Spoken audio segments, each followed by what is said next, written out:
Tem gente que passa a vida tentando entender o mundo e tem gente que descobre que o segredo é entender a si mesmo. Então hoje, nesse episódio de Conversas que Curam, vou trazer aqui uma pessoa que está dedicando a vida para entender o sofrimento humano, transformar a dor em um novo significado.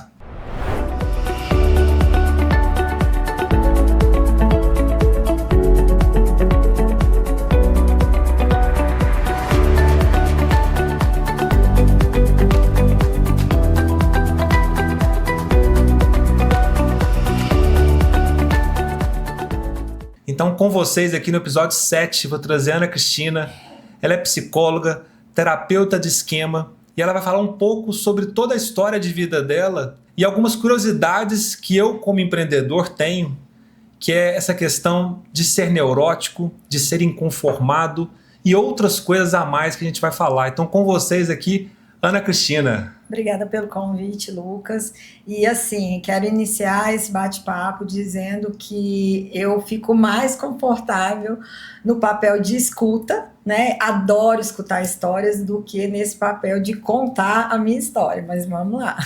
E hoje eu que vou te entrevistar, eu que vou fazer as perguntas, eu que vou te levar para algum lugar que às vezes você faz a mesma coisa com seus pacientes, né? E é bacana porque uma das reflexões que eu estava fazendo aqui, né, que às vezes a gente chama de foco e é só um pedido silencioso por ajuda. Você já tem pacientes que sofrem disso hoje, que às vezes elas não entendem essa diferença entre ter foco e estão precisando de ajuda. Como é que hoje você está enxergando isso dentro do seu consultório hoje? Lucas, o sofrimento do ser humano, de todos nós, ele é algo que faz parte da vida, né? Mas quando isso começa a te prejudicar de alguma maneira, as pessoas ainda têm essa resistência, né, de lidar com essa vulnerabilidade, por uma questão cultural. Eu tenho que dar conta de tudo, eu tenho que aguentar mais, mas às vezes a pessoa está ali sangrando e está querendo continuar, né? Então hoje você vê cada vez mais as pessoas tentando voltar esse olhar para a saúde mental, para esse sofrimento emocional e não só para o físico. Porque, por exemplo, você vê uma pessoa andando, às vezes ela está sentindo uma dor, ou com qualquer dor física, é visível, ela muda a fisionomia. Mas quando é essa dor aqui interna, às vezes é muito difícil de você perceber. Mas aí, hoje em dia, eu consigo ver que as pessoas tiram um pouco do foco em cuidar de todas essas outras nuances da vida e olhar para elas mesmas. Ainda bem, né, que isso tenha acontecido. Porque hoje o foco está muito em cima da alta performance, né? Hoje tudo fala em alta performance, em uma cobrança muito grande de ter foco, em ter produtividade. E eu vejo que muitas pessoas estão ficando doentes porque estão vendo hoje o palco de uma pessoa, mas não estão enxergando o bastidor dela mesma, né? E não consegue refletir isso na própria vida, né? Exatamente. Eu acredito que hoje você deve estar tendo muito paciente que tá sofrendo com isso, né? Isso, é uma cobrança socioeconômico-cultural, né? Eu tenho que dar conta, eu tenho que ser produtivo. Tem pessoas que têm dificuldade até de ter uma pausa de descanso. Elas não se conformam em estar ali com essa estabilidade, descansando, tem que produzir o tempo todo. E às vezes isso sobrecarrega demais. Tanto que a gente vê muito no ambiente corporativo, né? A questão do burnout. Em todos os outros setores. Eu tenho que performar o tempo todo, mas até onde que eu sei respeitar o meu limite? Até onde que isso está me causando muito mais prejuízo do que benefícios? Hoje eu estou com uma cliente no Legado Médico, uma médica de 32 anos que acabou de sair de um burnout. 32 anos. É impressionante como isso está ficando cada vez mais frequente e eu estou escutando mais histórias sobre isso de pessoas novas, né? Você vai no automático, né, Lucas? Quando você vê, a conta não fecha. Você dedica demais a uma área da sua vida, você nunca está satisfeito. E quando a gente observa, a família, o contexto familiar é prejudicado, o contexto pessoal. Então, eu sempre falo, é tudo uma questão de equilíbrio. Por isso que eu falo da importância da gente se conhecer, como você falou. Às vezes eu domino vários assuntos, né, várias teorias, mas conhecer a mim mesmo, às vezes eu não conheço. E isso é o que falta, porque aí eu vou saber até onde eu posso ir, qual o meu limite. Esse olhar para dentro dói. Dói. Só quem fez terapia sabe, né? Sim. Verdade. Ana, falando um pouquinho da sua história, da sua vida, você foi marcado por histórias de mulheres fortes, né? Sim. Conta um pouquinho dessa história, seu olhinho até brilhou, né? Muito, muito bacana ver a sua história aí. Você sempre teve mulheres fortes que Sim. eu acho que compuseram o que você é hoje, né? Conta um pouquinho mais sobre essas mulheres aí, o papel delas na sua vida, o que elas levaram para você. Então, essa referência vem lá da minha avó Carmélia, né? Eu sou de Patrocínio, cidade aqui perto. E a história dela é muito interessante, porque a minha família é muito tradicional e elas já tinham quase 40 e as irmãs solteironas, né? E meu avô, ele veio da França no pós-guerra, a família toda veio e ficou em São Paulo. Só que ele começou a viajar desbravando o Brasil, chegou em Patrocínio, conheceu minha avó, aquela paixão avassaladora. E ficou por lá. Vamos casar? Não. Aí meu bisavô, família muito tradicional, não pode casar com estrangeiro, forasteiro, não tem casta. Minha avó fugiu para São Paulo, casou com ele. Quando ele chegou lá, eles já estavam casados. Né? E foi muito difícil, ela enfrentou a questão familiar, né? Foi muito complicado. Eles ficaram lá por alguns anos, minha avó não se adaptou à cidade grande, ele não queria ir para o interior, eles começaram a ter desavenças por causa disso, minha avó pegou minha mãe e levou para Patrocínio, criou sozinha. Mas já tinha sido sua mãe, então, lá em São Paulo. Aí, com muita dificuldade, né, minha avó enfrentou tudo. Começou aquelas questões familiares, cobranças. Naquela época não existia mulher divorciada, né? E meu avô sempre quis retomar, mas ela manteve aquela postura, ela sempre soube que ela quis, então ela trabalhava demais. E minha mãe também começou a trabalhar muito cedo.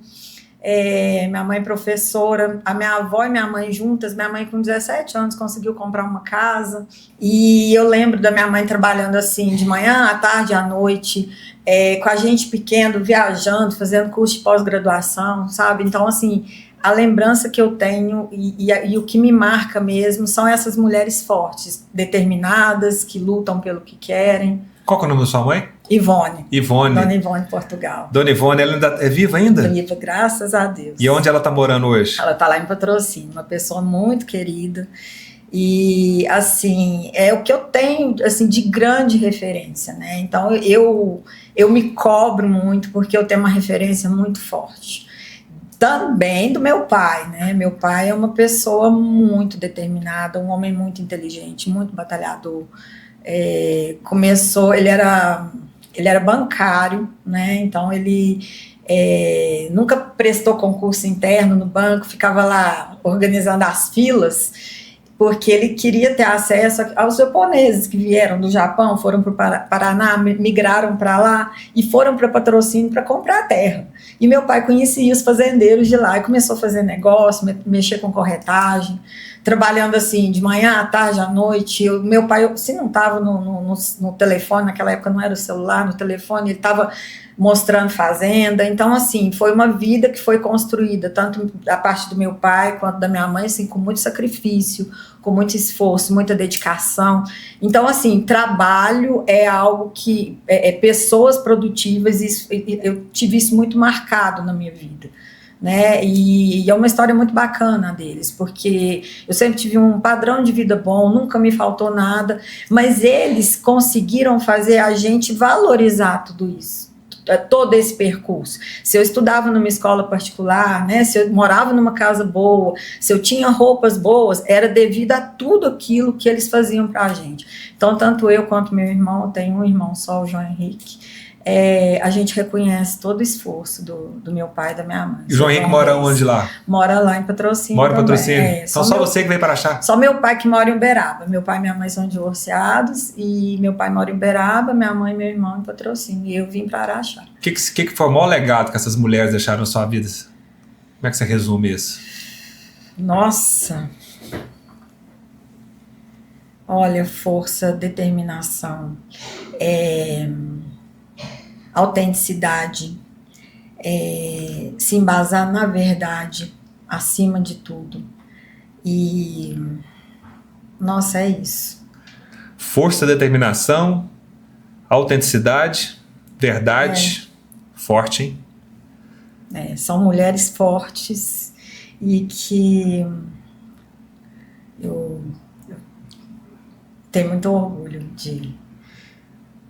de ser quem eu sou, porque o que nos constitui, nós somos biopsicossociais, né? O que nos constitui grande parte é como nós vivemos, é a nossa família, é tudo isso. Vamos lá, divide essa palavra, biopsicossociais. O que significa? Tem a parte biológica que nos constitui, né? Tem a nossa parte emocional, psicológica, e tem esse atravessamento social, que é o cultural, é o nosso núcleo familiar, são as pessoas que a gente convive, né? Que a gente vai se formando. Eu sou hoje tudo que eu vivi lá atrás, tudo que eu passei. Então tiveram todos esses atravessamentos. Tudo que fez parte da minha história me constitui hoje. Tanto coisas boas quanto coisas ruins, né? É a maneira que a gente vai enxergando. Por isso que a gente não pode negar o nosso passado, mas a gente não pode viver só nele também, né? Não tem como apagar. A gente tem que presentificar a vida, né? Lógico que nós nos preocupamos com o futuro, mas é o que eu sempre falo para os meus pacientes, vamos presentificar, que é o que a gente sabe que a gente tem hoje, aqui é esse momento. Turma, vocês estão vendo, né? Papel e caneta na mão, e eu estou anotando tudo aqui, porque tá bonito a aula aqui, é hora de aprender e colocar isso em prática. E me conta aqui do seu pai. Que legado que esse homem deixou na sua vida? O que é a essência que você tem hoje na sua vida, que você trouxe do seu pai hoje? Força, perseverança, fé. Meu pai é um homem incrível. Nós dois temos um gênio parecido, mais forte, assim, e a gente consegue se entender muito bem, a gente consegue se respeitar, se entender, sabe? Então, assim, meu pai é uma fortaleza e fé. Fortaleza e fé? Isso. Que bacana, notado aqui, viu? Essa trajetória é muito bonita, e isso compõe muito o que você representa hoje, né? Dentro do consultório, eu acho que seus pacientes devem perceber muito isso, né? E representa minha mãe, que você é, pro seu filho, né? Você falou muito do seu filho quando a gente pediu a sua história, e você tá sofrendo, né? Porque tá sofrendo a síndrome do ninho vazio. Quem tiver me assistindo conta aí, isso para essas mães que sentem isso que é verdade. O que acontece? Eu tenho um filho, só um filho único, eu sou divorciada. E aí eu vivi a vida toda com ele. Chegou agora em fevereiro, ele saiu para estudar, né? E aí ficou eu lá em casa, e eu lembro que às vezes eu incomodava com o barulho que ele fazia, alguma coisa, a sala de cima às vezes o alto alívio dele era tocar piano, ou então aquele barulhinho do videogame, que às vezes eu falava, desliga, vai dormir, aquela coisa, aquela baguncinha na casa, tudo, coisas mínimas assim. Sinto muita falta, porque minha relação com ele é muito boa, sabe? Só que eu falei para ele o dia que ele saiu da mudança: olha, meu filho, você tá indo, eu espero que você não precise voltar, porque eu torço demais por você. Mas se você voltar, as portas estão abertas, meu coração também. Então é uma dicotomia, tipo assim, por um lado eu sinto muita saudade, muita falta dele, mas por outro eu tô tão realizada em ver ele se dando bem. Eu achei que ele fosse ter mais dificuldade. Nossa, ele se resolve sozinho, sabe? Então é muito bacana. O que você fala para essa mãe que acha que o filho é dela, que não é do mundo? E é do mundo, né? Nada é nosso, a não ser nós mesmos, com as nossas questões. Eu acho que quem ama não prende, quem ama liberta, ensina a caminhar e depois solta a mão. Como que uma criança aprende a andar? Se ela ficar no braço, com a mão segurando a mãe ou o pai ou num andador, ela vai ter muita dificuldade no desenvolvimento, ela vai cair mais, ela vai ficar insegura. A partir do momento que você ensina os passos, aí seu filho cai, se ele não der conta de levantar, você vai lá e dá um auxílio, mas às vezes ele levanta sozinho. É essa observação, né? Desde o bebê, é a gente levar isso para a vida. Então, dá essa autonomia para o filho. Dói, mas eles precisam, eles merecem. E é isso, é assim a vida, né? Foi assim comigo, está sendo assim com ele. Quem ama liberta, já está anotado aqui. Linda essa frase. E você tem uma coisa curiosa, né? Você começou com exatas, Depois foi para psicologia. Me Ah, conta um pouco como que mudou tanto assim, né? Porque são completamente diferentes essas áreas, né? muito diferente. O que acontece? Eu sempre fui muito boa em matemática e física. Química, eu perguntava para que eu tinha que estudar aquilo, que eu detestava. Eu acho que 90% das pessoas no mundo. Mas eu sempre gostei de português, literatura, né? Geografia, tudo isso. E eu sempre gostei muito de ler. Mas aí, como eu tinha essa facilidade em matemática, meu pai falou assim para mim: por que você não faz computação, que é a profissão do futuro, né? E realmente, profissão do futuro, eu pensava, psicologia. Não, psicologia você vai passar fome, não dá dinheiro, aquela coisa. Mas também faz sentido. E eu queria ter essa experiência de sair para estudar fora, né? Lá em Patrocínio não tinha essa faculdade, e eu fui.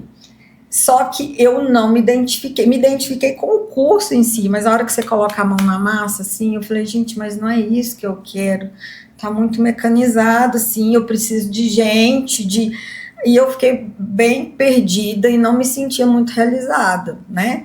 Mas olha que engraçado, Lucas, quando eu estava fazendo essa faculdade, eu tinha uma menina que morava lá perto da gente, uma amiga, que ela fazia psicologia, e ela ganhou a coleção de Freud. E ela nem mexeu naquela coleção, e eu comecei a ler e me interessei, porque eu já gostava muito de filosofia e tal. Falei, gente, isso aqui é interessante, mas sabe quando você deixa, não desperta, que algum dia vai ser ali o seu caminho? E não adianta, parece que você vai por um caminho, aí a vida te desvia para você voltar para o caminho que você tem que seguir, né? Mas você sabe que poucas pessoas têm essa força de fazer isso. Então, Eu tenho amigos que fizeram faculdades porque os pais queriam, são infelizes hoje na profissão e não têm coragem de dar o próximo passo, foi o que você fez, porque você se sentiu perdida. Totalmente perdida. E você se reconectou e voltou. Exatamente, mas aí o que aconteceu? Eu sou uma pessoa que me cobro muito, né? E teve um período que eu dava aula de inglês, só que as minhas aulas de inglês estavam parecendo uma pseudo-sessão de uma pseudo-psicóloga, sei lá o que era aquilo. As pessoas começavam a me contar da vida delas e eu me interessava, tentava falar em inglês mesmo, porque era talvez um nível um pouco mais avançado, mas aí eu falei, gente, isso não dá certo. Essa aula que eu tô dando, de 0 a 10 escala nota 0, então eu vou fazer pedagogia, né? Aí eu falei assim, gente, não vou fazer pedagogia, eu vou fazer psicologia. E foi aí que eu fui para psicologia, mas só que eu já atuava como psicanalista, que foi onde eu comecei mesmo, né? Mas, paralelamente, eu tinha essa questão das aulas de inglês, mas foi aí que me despertou, entendeu? Então, assim, a minha vida sempre tem alguns percalços. Eu vou por um caminho, eu tenho que seguir outro. Tanto que eu atuava como psicanalista, hoje eu estou indo para um caminho bem diferente. Mas quando que você sentiu que isso era sua missão de vida? Que pessoa que você ajudou, que chave que você virou lá, que fosse, não, é isso mesmo que eu quero? Lucas, eu acho que não teve uma virada de chave, era algo que eu sempre quis. Talvez eu negasse para mim mesma, porque é uma satisfação que eu sempre tive, é uma curiosidade. Eu sou a pessoa mais curiosa do mundo, né? Então, você vai me contar a sua história, eu quero saber, eu quero ver como que eu posso te auxiliar, qual que é a melhor maneira de fazer isso. E para mim é uma coisa muito natural, eu fui me identificando cada vez mais, mas não foi assim uma virada de chave, foi acontecendo naturalmente na minha vida. Talvez o marco tenha sido isso, né? Eu dar aula de inglês, vendo que não estava legal o que eu estava fazendo, querendo me aperfeiçoar como professora ali, e, na verdade, eu já estava querendo fazer algo que eu precisava, só que não tem condição. Para você exercer uma profissão, você tem que estudar. Você não pode, que senão era um cambalacho que eu ia estar fazendo, né? Então, e como eu te falei, eu me cobro muito, eu falei, não, então se é para fazer, vamos fazer bem feito. Vamos fazer outra faculdade, né? Vamos fazer isso, aquilo, e vamos seguir outro percurso. Você falou uma coisa interessante, você se cobra muito, né? E eu vejo que o empreendedor de sucesso, ele se cobra muito, porque ele quer tirar o melhor resultado, ele quer ter a melhor performance. Aonde que está o paralelo entre a parte boa e a parte ruim de se cobrar muito? Então, a gente falando da autocobrança. A autocobrança, ela pode ser tanto favorável quanto desfavorável, como tudo na vida, né? A questão, a maneira que você utiliza isso. Por exemplo, se eu me cobro com o objetivo de estar sempre aperfeiçoando alguma coisa, mas eu sei as minhas limitações, tá ok. Mas se eu me cobro sempre insatisfeita, sempre querendo mais e nunca tendo um mínimo de realização pessoal, isso aí não tá legal. É a mesma coisa das comparações. Se eu me comparo com alguém e falo, poxa, que bacana, aquele psicólogo, vamos citar aqui, um psicólogo, né, que sabe pra caramba, é um excelente profissional, eu me comparo, me inspiro nessa pessoa, poxa, eu posso aprender também. Isso vai me motivar a querer ser melhor, né? Motivação, motivo para uma ação. Eu vou me inspirar. Agora, se eu me comparo com alguém, nossa, essa pessoa sabe demais, eu não sei nada, eu sou um fracasso, você tá vendo a diferença? Então, tudo tem o seu limite, a maneira que você utiliza. A autocobrança, ela pode ser bem favorável se ela for saudável. Agora, se ela for disfuncional e estiver causando algum prejuízo ou sofrimento para a pessoa, e ela vê que, mesmo se autocobrando, ela não tem uma realização pessoal, tem algo que a gente tem que mudar, investigar aí. E tudo é o jeito que enxerga a coisa, né? Exatamente. Porque geralmente quando os empreendedores me procuram, eles não estão no mar de rosa, eles estão passando algum problema grave, financeiro, geralmente. E eu tenho um olhar completamente diferente quando eu chego lá, né? Então eu falei com uma pessoa há pouco tempo agora. Ela falou, é muito grave? Eu falei, não, vejo um monte de oportunidade. Porque o que você está vivendo hoje é só a consequência de um monte de coisa. Agora, tudo vai depender do jeito que você vai enxergar esse negócio, como que você vai ressignificar essa perda para a gente transformá-la num ganho, uma coisa que nós vamos resolver em 5 anos. Então, Lucas, mas isso é mais ou menos parecido com vamos fazer uma analogia com o pensamento de um ansioso, de uma pessoa que está com ansiedade muito exacerbada e ela está com um problema. O que ela foca? Ela foca no problema. E aí ela fica como se fosse um cachorrinho correndo atrás do rabo, né? Andando em círculos. Ela não consegue visualizar o quê? Como solucionar as possíveis soluções para aquele problema. Então, a gente... isso aí seria até como trabalhar uma resolução de problema. Você tira o foco do problema em si e pensa nas possíveis soluções. É algo que é aprendido. Ninguém nasce sabendo. Lógico, algumas pessoas têm aptidões para isso, mas é algo que você consegue desenvolver, sim. Consegue, né? Mas tem que criar visão de futuro. Sim. Mas algumas pessoas, por exemplo, eu trabalho isso com alguns pacientes, né? Essa questão de você tirar o foco só do problema e ir para as possíveis soluções. Algumas pessoas, elas têm um pouco mais de dificuldade de fazer isso. E aí, no caso, é você ir conduzindo para que aquela pessoa se abra para essas possíveis possibilidades e analisar cada questão. Agora, se ela fica só se cobrando, só vendo o problema e só lembrando dos tropeços, você concorda que ela vai parar, vai ficar parada no lugar ou ela vai regredir? Eu vejo que eles ficam em looping, né? Entra em looping, não consegue achar a solução e ali vão se destruindo aos poucos até chegar num ponto de realmente entrar em depressão. Mas para você parar com looping, o que você faz? Eu quebro o estado mental da pessoa. Você está ali no looping, você tem que parar. Eu não sou da área, né? Então, né? Assim, eu, Lucas, eu quebro o estado mental da pessoa, criando uma visão de futuro, abrindo possibilidades. Tá rodando. Para e analisa. Peraí, desse jeito não tá dando certo. Como que a gente pode fazer diferente, né? É aí que talvez entre a necessidade da sua intervenção, porque senão a pessoa não vai sair daquele looping. Eu brinco muito que falo assim, vamos botar a bola no chão agora, parar o jogo, agora vamos analisar. Exatamente. E como eu sou visual, eu desenho, né? Eu desenho a situação e mostro os personagens onde que tá a coisa. E ali que a gente começa a construir. Mas eu vejo que você falou uma coisa, a ansiedade, né? Que essa necessidade de enxergar o que não aconteceu.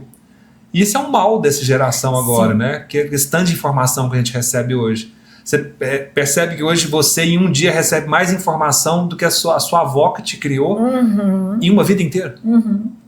E como é que essa pessoa que está vendo esse podcast pode lidar com isso, com esse excesso de informação, esse excesso de coisa? Vamos por partes. Você falou da questão da ansiedade, por exemplo. No caso corporativo, tem essa ansiedade de performance. Mas vamos entender a ansiedade em si. Ela é benéfica, porque é ela que vai fazer com que eu movimente. Vamos supor aqui, eu tenho que prestar um concurso. Se eu não tiver aquela ansiedade, aquela preocupação com o futuro, que eu preciso me preparar para prestar aquele concurso, eu vou ficar no meu estado acomodado ali e vou falar, meu Deus, que me ajuda e tá tudo bem, né? Então, a ansiedade em níveis equilibrados, ela é importante. Agora, como que ela começa a te prejudicar?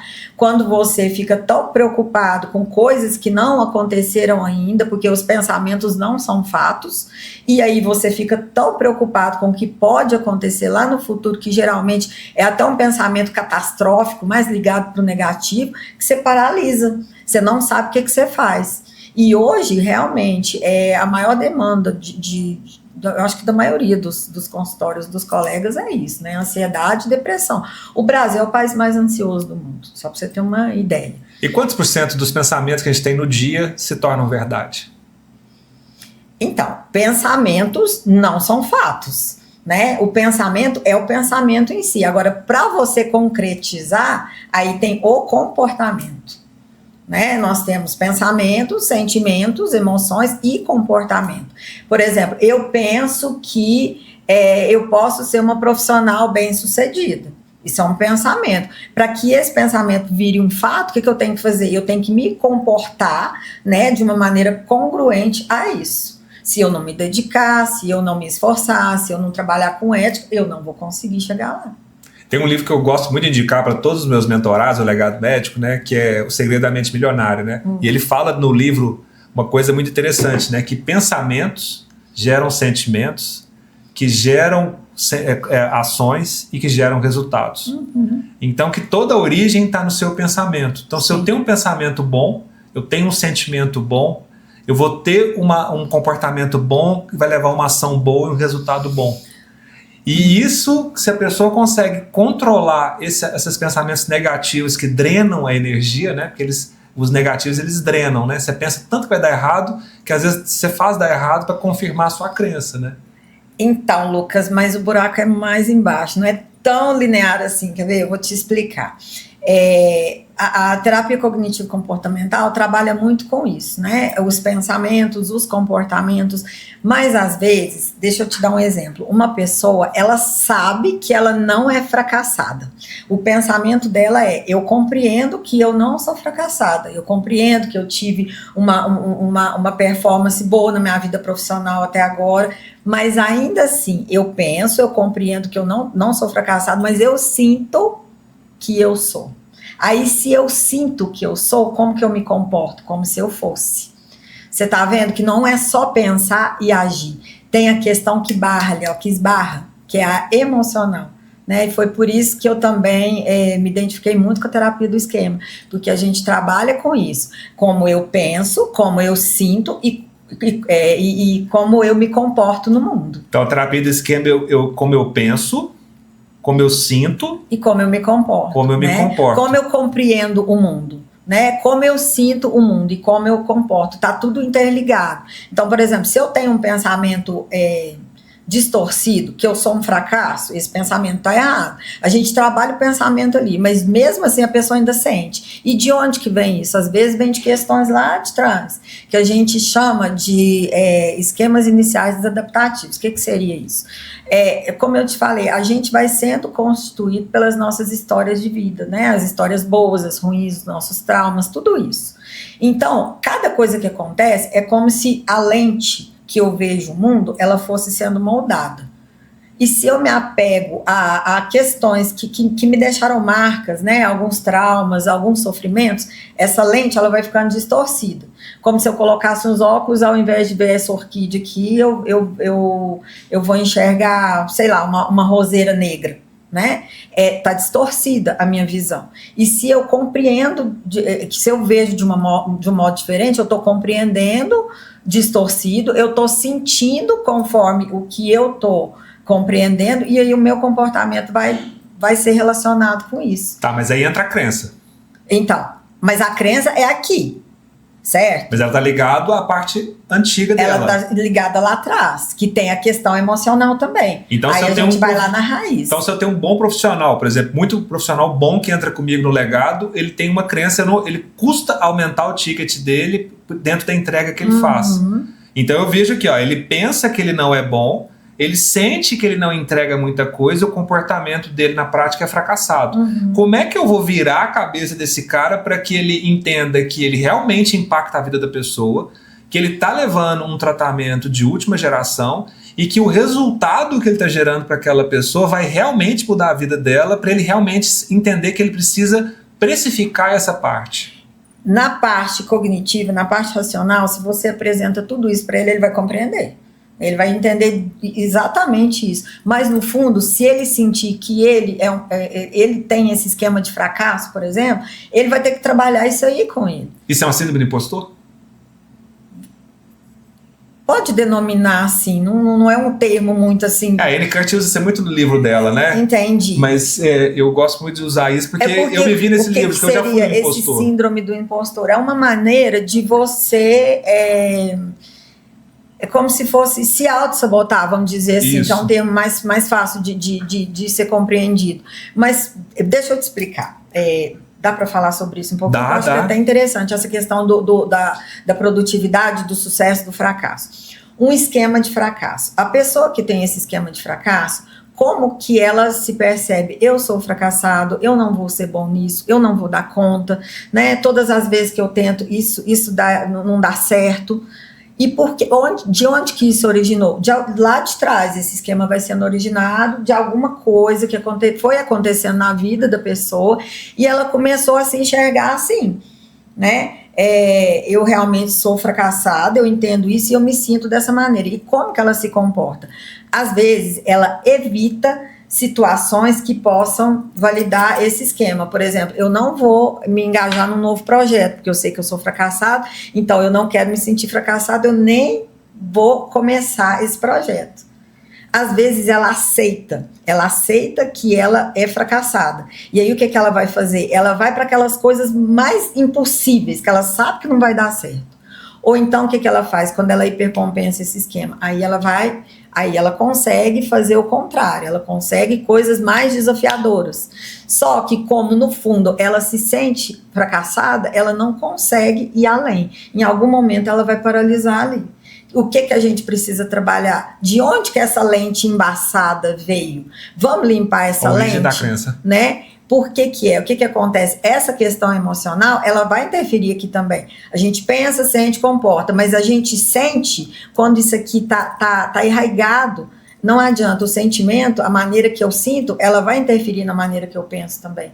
E subsequentemente na maneira que eu me comporto. Então, esse médico que ele não se posiciona porque ele acredita que ele não tem o RQE ou que tem gente melhor do que ele não se sente bom.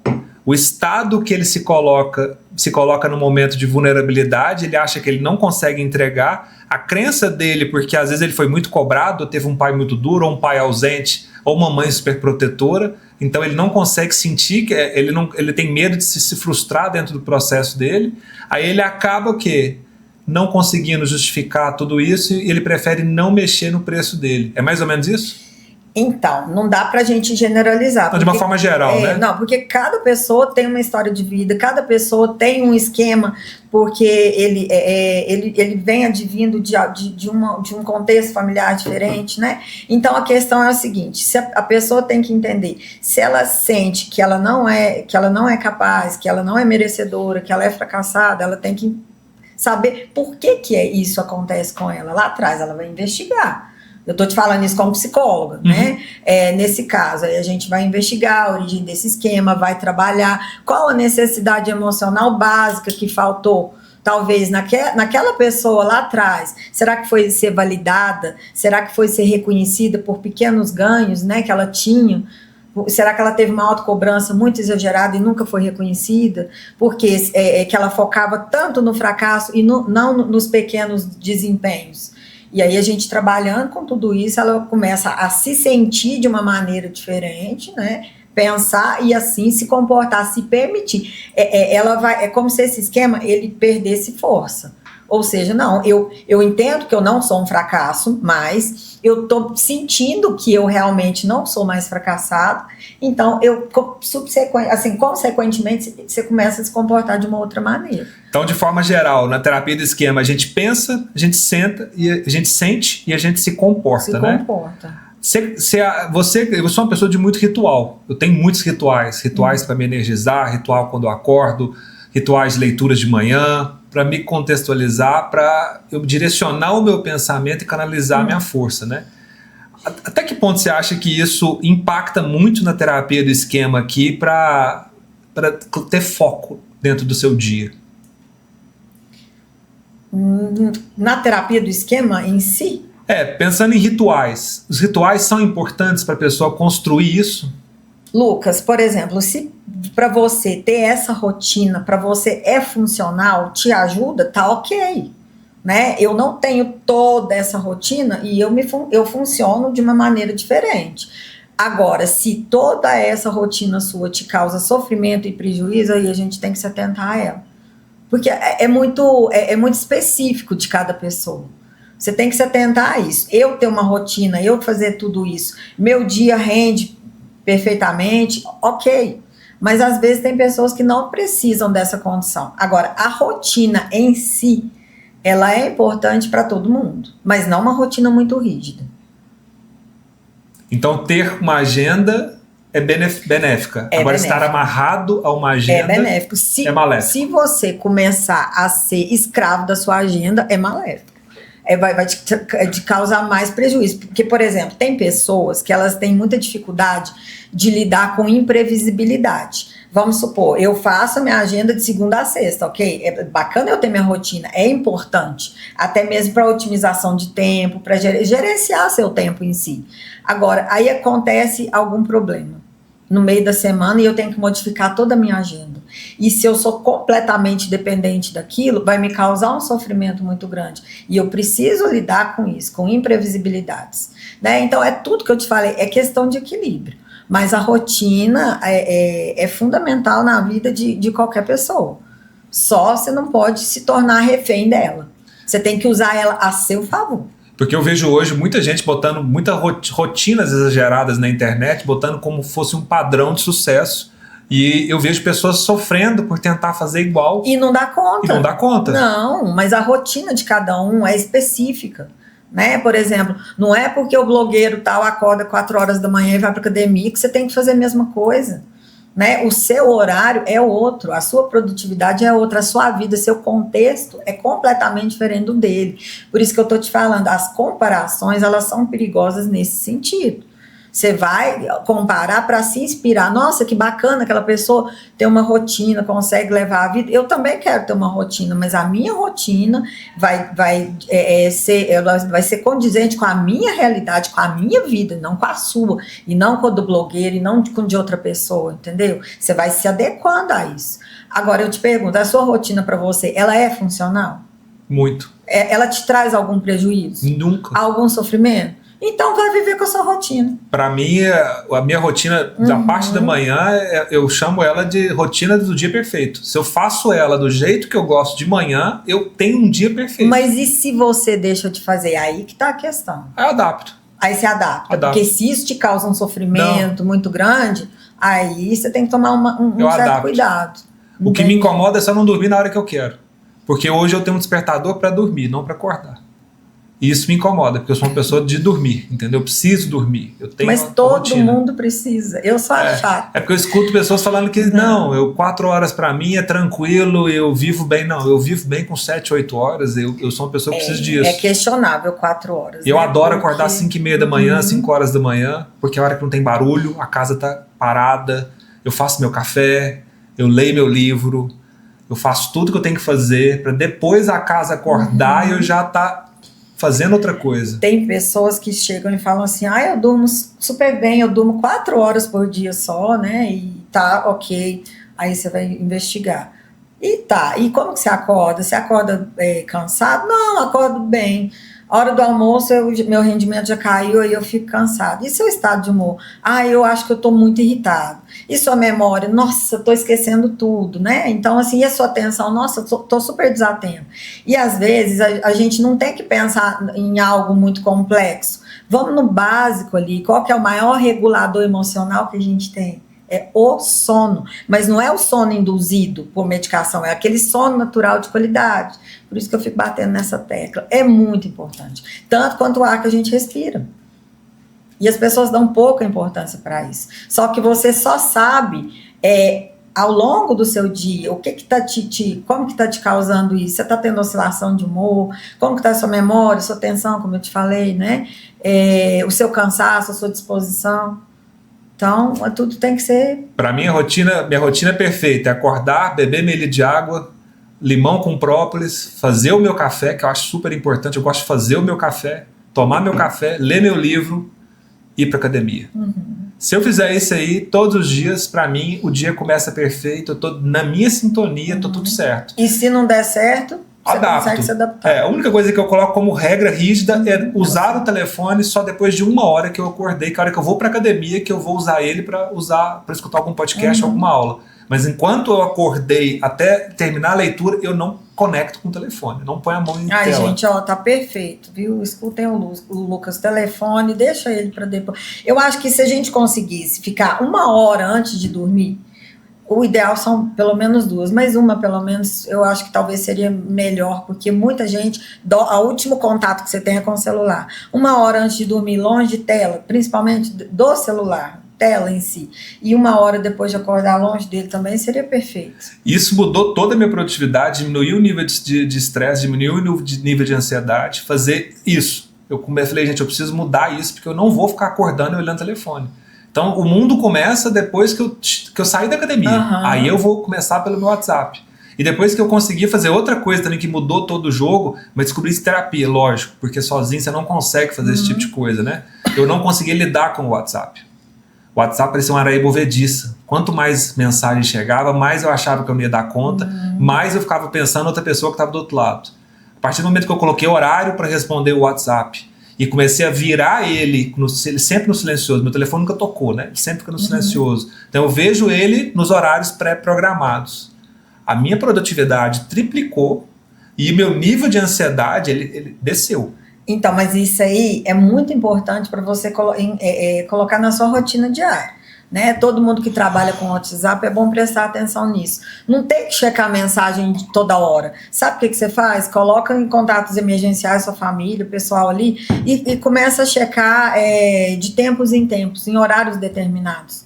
Porque senão a sua produtividade vai cair. Por quê? Porque o celular é um distrator. Você está focado aqui comigo, né? A gente está conversando, começa a bombardear de mensagem, o que você vai fazer? Você vai desviar o foco. Né? São coisas simples que a gente vai adequando à rotina da pessoa.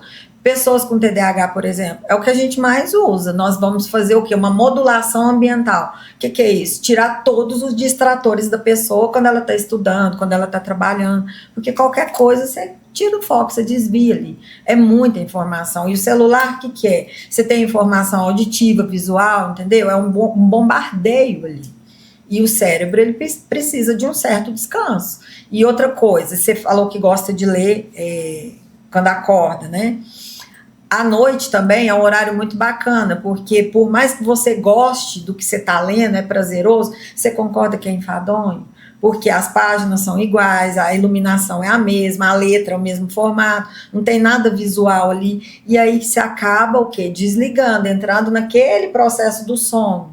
A gente faz, o contrário, à noite a gente vai desligando o motorzinho. E o livro ajuda demais. Até para pessoas ansiosas, o pensamento vai desacelerando. Entendeu? Eu só não leio à noite porque o livro de aprendizado à noite é 0. Eu não consigo reter. Ah, não, para estudar não. Tô falando aquela leitura prazerosa. Tem que ser 2 livros diferentes. Né? Porque atividade física intensa e atividade intelectual intensa antes de dormir não adianta. Ela vai te deixar em estado de alerta. Você vai ficar cansado. Tô falando aquela leitura mesmo, prazerosa, você pegar um livro. E outra coisa que eu aprendi também em terapia também, que eu acho que é bacana para todo empreendedor que tá vendo isso aqui, que é a questão quando você está começando aprendendo a delegar funções da sua empresa, né? Quando você sente que tudo só dá certo se você estiver lá o tempo todo, você é o cara que chega às 7 horas, sai às 22, que você começa a delegar e acontece alguma coisa, alguém te cobra. Ah, mas isso aconteceu porque você não estava aqui. O dia que virou essa chave, não, se eu não estou aqui, aconteceu isso, ia acontecer de qualquer jeito. O que está faltando é treinamento da minha parte com a minha equipe. E ter uma pessoa que consiga ter a conduta que eu teria ter. Mas ia acontecer de qualquer jeito. Eu não preciso estar aqui, que eu não sou onipotente. Então foi essas 2 chaves que me viraram que diminuiu muito a minha ansiedade. Porque... saber delegar as funções, né? E que vai acontecer. Não ter essa autocobrança também, saber se essa função é sua, não é minha mais, eu te passei a bola, Isso. agora é sua. Né? É você responsabilizar o outro e dar autonomia para ele exercer a função dele. Porque não adianta nada também você delegar uma função para alguém e ficar ali o tempo todo vigiando. Ou seja, você não está confiando na pessoa, você não está dando autonomia para ela exercer o trabalho dela. A partir do momento que você faz isso e você não se cobra tanto, até a sua qualidade de vida é outra. Você concorda que aí sobra mais tempo para você reorganizar a sua agenda, a sua rotina? Porque tem pessoas que você pode dar 48 horas para ela num dia que não vai ser suficiente. Justamente. Então, esses lances que a gente vai começando a aprender, né? Eu trabalho muito com a nossa equipe aqui, porque elas estão aqui, estão no front, elas que estão vendendo, elas vão errar a venda, é normal errar. E às vezes elas falam que você vai querer me matar, eu falo, não, só vocês podem errar, não sou eu que estou na frente, mas eu quero que você tenha 5 minutos de análise, só 5, do que você fez de errado. E agora, a partir desse momento, depois de 5 minutos, amor ao próximo, a próxima venda. E acabou, você não vai pensar mais nisso, apaga, passa a borracha, passa para o da frente. Então agora o de trás você não consegue mudar, agora você só pode mudar o da frente. Então é uma coisa que eu ensino muito para a equipe hoje, porque cada um aqui está num momento, às vezes tem pessoas que são muito ansiosas, e se eu não consigo levar esse nível para a minha equipe, eu deixo todo mundo ansioso. Então é uma coisa que eu aprendi, eu tinha uma equipe ansiosa lá atrás, porque eu era muito ansioso e cobrava demais, era muito rígido. Hoje eu tenho uma equipe que trabalha rindo, e quando erra, conta a piada do erro, e consegue passar para o próximo. Amor ao próximo, amor ao próximo. E resultado acontece, né? Esse mês todo mundo aqui bateu meta, e a clínica bateu mega meta, né? Então eu acho que eu consegui evoluir como pessoa, né? Que é aquela frase do Mahatma Gandhi que eu levo muito para mim, né? Tô sendo a mudança que eu espero ser no mundo. Mas tudo isso que eu construí com liderança foi com terapia. Então assim, eu reforço muito a importância de quem quer ser líder, quem quer ser dono de empresa, quem quer ter time comercial, quem quer ser pai, né? Porque depois que você vira pai também a coisa acho que muda demais. Você tem que fazer terapia. Porque não é simples lidar com pessoas, não é simples estar na frente de um time e a responsabilidade é muito grande. Então, mas não é nem só relações interpessoais, são as intrapessoais. Primeiro você começa a se relacionar melhor com você para depois reverberar no outro. Ou seja, você despe daquela função de chefe e passa a ser a função de líder. Líder é aquele que o quê? Que vai orientar. Né, que sabe delegar funções, que sabe dar autonomia, mas sabe se retirar na hora certa. E aí você começa a se cobrar menos, né? Mas isso começa aqui dentro, para depois refletir lá fora. Então, assim, é muito importante a gente reconhecer isso, porque erro, Lucas, é quando a gente utiliza o erro só para se culpar, né? Ele não vai te acrescentar em nada. Aí ele vai até, se você tiver o esquema de fracasso, por exemplo, seu esquema vai virar uma bola de neve. Agora, se você utiliza o erro, você aceita. Eu aceito que eu errei, eu aceito que não foi assim, mas o que eu posso aprender com isso? Tudo que acontece na vida, tudo, qualquer coisa, alguma coisa a gente pode aprender se a gente estiver aberto a isso. Né? Só sei que nada sei. Eu amo isso do Sócrates, eu acho que assim, é um carro-chefe para a minha vida. Se eu acho que eu sei, eu paro de correr atrás, de querer aprender mais, de me abrir a te escutar, né? Vamos supor, você me dá uma opinião que diverge da minha. Eu tenho que entender, será que tem algum fundamento que ele está falando? Pode ser que tenha, vamos pensar sobre isso. Né? Isso que é a verdadeira escuta, porque a gente ouve, mas a gente não escuta. E escutar é estar aberto ao que o outro está falando, sem julgar, sem estar elaborando o que eu vou responder depois, ver o que faz sentido para mim, o que não faz. Essa é a verdadeira escuta. Eu falo isso pro time depois que eu dou um treinamento, né? Segunda-feira eu quero que vocês agora critiquem todo o treinamento. Porque se vocês concordarem com tudo que eu falei, tá tudo errado, porque toda minimidade é burra. Então, segunda-feira eu quero todos os pontos de cada uma em cima do que eu falei. Desses todos os pontos a gente vai achar uma verdade. Talvez não seja nem só criticar, questionar. Questionar. Né? Questione. Isso aqui por que é assim? Será que desse jeito não poderia ser melhor? Vamos pensar junto? A gente sempre tem que questionar tudo, a nós mesmos, aos outros, porque senão a gente entra nessa bolha, nesse efeito manada. O que você fala eu considero como verdade e no fundo não faz sentido nenhum para mim. Faz sentido nenhum. E eu te falei isso no início, né? Eu sou inconformado com o resultado, eu sou inconformado com a minha performance, eu acho que tudo pode ser feito melhor, diferente. E eu vejo que isso, pessoas de sucesso hoje que eu acompanho, que eu vejo, que eu me relaciono, elas têm esse comportamento, elas não aceitam não o fracasso, né? Elas não aceitam ser medíocres. Elas querem sempre melhorar. E a Graziela até fala um pouco que se vira um pouquinho de neurose, porque eu sou obcecado pelo detalhe, né?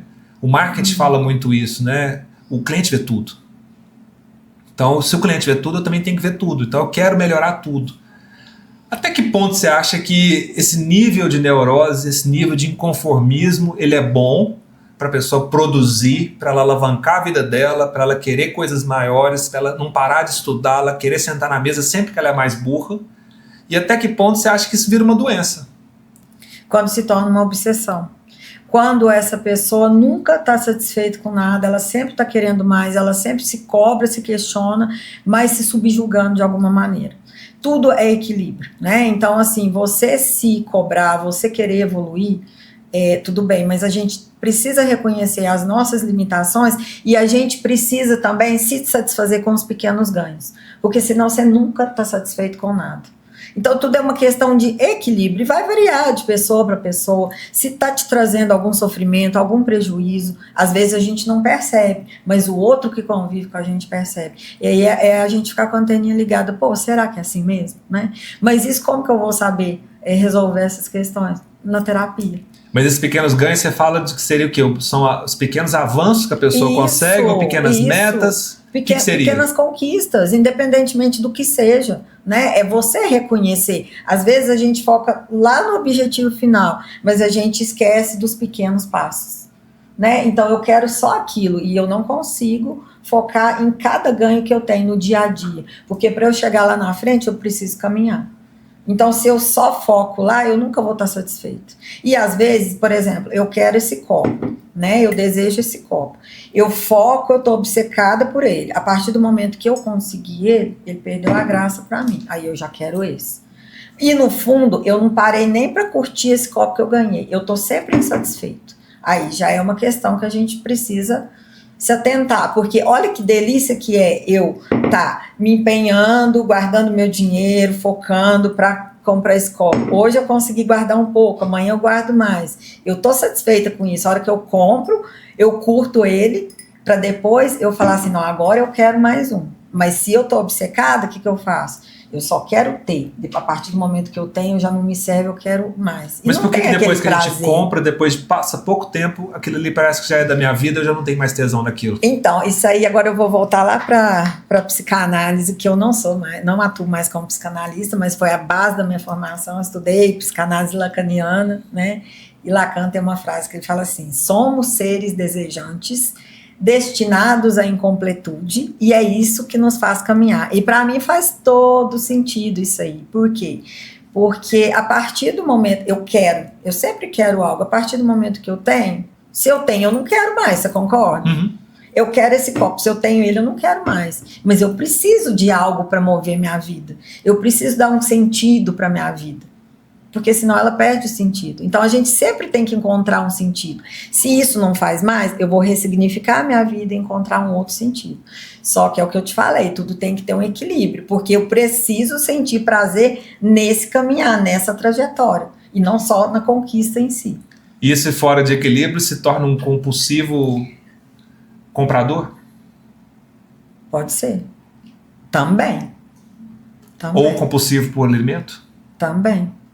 A compulsão alimentar é uma outra questão, né? Os transtornos alimentares todos estão ligados a causas emocionais, né? É uma maneira, resumidamente falando, é uma maneira que a pessoa tem de se autorregular. Só que ela se autorregula num tempo mínimo ali, né? Que ela consegue um grau de satisfação, só que depois ele é acompanhado de um sofrimento maior. Mas ela não sabe fazer de outro jeito. E o cérebro dela foi condicionado àquilo, como se fosse um computadorzinho, entendeu? De maneira leiga, como se fosse ela tá comendo sentimento. Ela não tá comendo sentimento, ela tá buscando na comida como se fosse um remédio para curar aquela dor que ela tá sentindo aqui. entende? E ela nunca encontra. Não, ela encontra por milésimos de segundos, um tempinho ali, mas depois o mal-estar é maior. Aí o mal-estar alimenta o esquema. Não, aí o esquema já é outra coisa. Ah?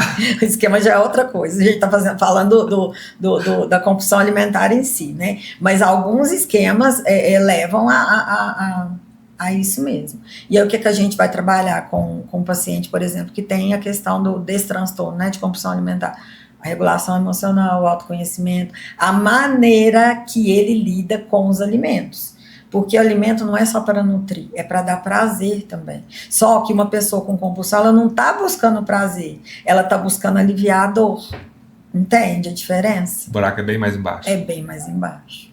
Por isso que não é simples tratar a compulsão alimentar. Por isso que tem que tratar, é por isso que a gente tem que estudar também, para dar conta, né? Para conseguir trabalhar direito. Não, muito bacana, viu?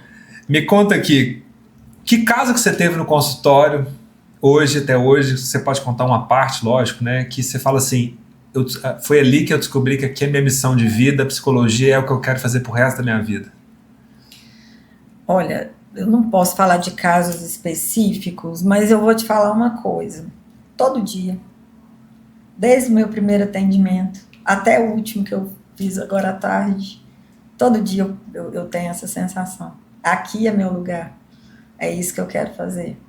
Sabe por quê, Lucas? Eu aprendo com cada um dos meus pacientes, com a história de vida deles, né? E eu sempre falo, a nossa sessão não acaba quando eles saem da sala ou quando eu desligo, porque eu atendo online também, quando eu desligo a sessão ali. Ela continua ao longo da semana até a próxima sessão e assim por diante, né? Tanto da parte deles, eu falo, gente, eu não trabalho sozinho. Se eu não tiver a colaboração deles, meu trabalho não serve para nada. Então, eu faço meu trabalho junto com eles no consultório, eles fazem lá fora, eu estudo ali durante a semana, como que a gente vai conduzir, eles trazem para mim, eu trago para eles, é como se fosse uma coxa de retalhos, né?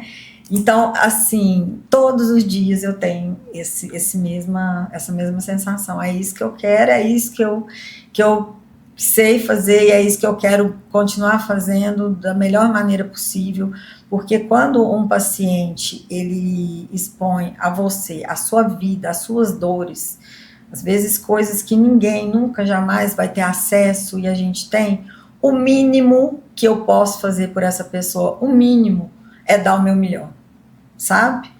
Então, foi por isso também que eu caminhei para a prática baseada em evidência em psicologia clínica. Porque eu tenho que saber o que funciona ali para o meu paciente, o que é o melhor que eu tenho para dar para ele. Porque senão, para mim, não faz sentido. É uma busca incessante, né? É um propósito muito bonito de transformar vidas, de ajudar pessoas, né? De buscar um novo nível para aquela pessoa. Eu não transformo vidas. Eu sou uma ferramenta auxiliar. Os pacientes vão modificando, transformando a vida deles. Né? Eu sou uma simples ferramenta. Eu falo para os meus mentorados que eu sou apenas o carteiro. Eu só levo a mensagem. Mas quem coloca em prática e muda a vida são eles, né? Então, assim, meu papel é só levar a carta. Agora, quem tem que fazer o papel são eles, né? É muito bonito isso, Ana. Pra gente fechar aqui, pensa que você tem um canhão aí que você pode levar uma mensagem para todo mundo. Que mensagem que você leva para as pessoas hoje que estão sofrendo tanto com depressão, com TDAH, de tudo isso que você trata hoje? Que mensagem que você quer levar para essas pessoas, para quem você quer te escutando, para te conhecer, para depois te procurar? Que mensagem você quer deixar para o mundo? Lucas, a gente acostuma com o sofrimento, né? Até com o sofrimento. Então, se questionem, como que eu estou me sentindo? Eu estou sofrendo com isso? Por mais que você tenha se acostumado. Você quer continuar nisso mesmo, sabe? Será que você tem que dar conta de tudo sozinho? Será que não tem uma maneira, um recurso? Às vezes as pessoas acreditam que se elas buscarem ajuda, elas vão estar se mostrando vulneráveis ao mundo, mas não. Isso é de qualquer ser humano. Nós precisamos ajudar, nós precisamos ser ajudados. Então, a primeira coisa, reconheça. Você está sofrendo, você está tendo algum prejuízo, né? Então, e busca ajuda. Isso, eu sempre repito isso não é sinal de fraqueza, isso é autocuidado. Até que ponto você está deixando de lado, né, a importância que você dá para si mesmo? Então, tenha um olhar um pouco de, assim, com mais compaixão para você mesmo. Porque às vezes a gente quer cuidar de tudo, quer cuidar do mundo e a gente fica em segundo plano. Não, eu sou forte, eu tenho que dar conta de tudo sozinho. E acostuma com isso. E não é por aí. Muito bonito, viu, gente?